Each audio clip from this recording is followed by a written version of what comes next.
Sunduin ko na yung magiging yaya nyo. Magkakayaya kami? Oo, kumuha na ako ng yaya. Hindi ko na kayang alagaan kayong dalawa. Masyado na kayong pasaway. O sige, alis na ako. Iwan ko na tong cellphone ko. O, tige. Okay, bye.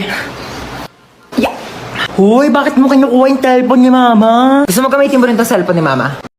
My friends, which do you love more, God Jesus or Satan?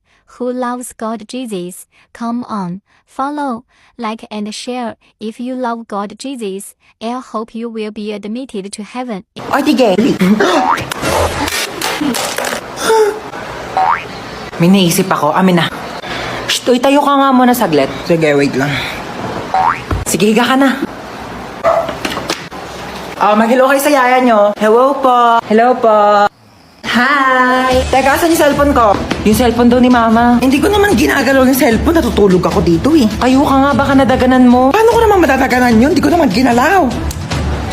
Ma, nadaganan yan. Hoy, hindi ko yan nilagay dyan, Ma. Kanina pa ako natutulog dito bago ka umalis. Natutulog ako, wala akong ginagalaw. Ayan, bakit mo dinaganan yung cellphone ko? Nabasag tuloy. Ang bigat-bigat mo pa naman.